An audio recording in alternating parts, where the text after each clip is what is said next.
তো এইখানে অঙ্কটা বলে দিয়েছে একটি আয়তাকার বাগানের প্রস্থ দৈর্ঘ্যের 1/3, বাগানটির ক্ষেত্রফল 675 বর্গমিটার হলে বাগানটির দৈর্ঘ্য প্রস্থ কত। তো যেহেতু বলেছে প্রস্থ দৈর্ঘ্যের 1/3, তো আমরা এখানে ধরে নিই দৈর্ঘ্য x, তাহলে প্রস্থ কত হবে 1/3 মানে x/3। এবার এদের ক্ষেত্রফল বলেছে, তাহলে আমরা আয়তক্ষেত্রের ক্ষেত্রফলের সূত্র কি জানি, দৈর্ঘ্য ইন্টু প্রস্থ, তাহলে x ইন্টু x/3 এইটা হচ্ছে ইকুয়াল টু 675।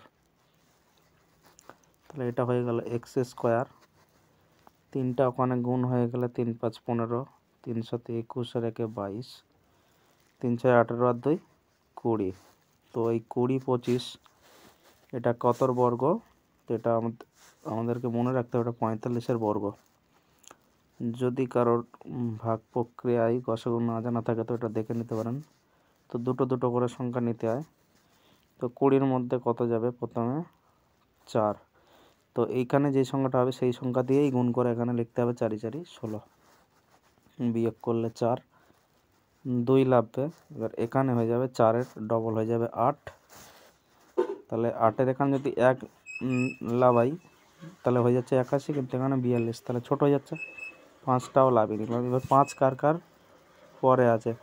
25-এ আছে বর্গের, একমাত্র 5-এর বর্গ 25, 25-এর লাস্টেই 5 আছে। তাহলে এখানে আমরা দেখে নিই 5 বসিয়ে, তাহলে 5 × 5 = 25, 5 × 8 = 40, আর 2 = 42, তাহলে এই 5টা এখানে উঠে গেল। তাহলে হলো কত? 45। এটা কি পাওয়া গেল? এক্স এর মান, দৈর্ঘ্য পাওয়া গেল 45। আর প্রস্থ কত? তাহলে এর 1/3 মানে 3 দিয়ে ভাগ করলে কত পাওয়া যাবে? এটা 15।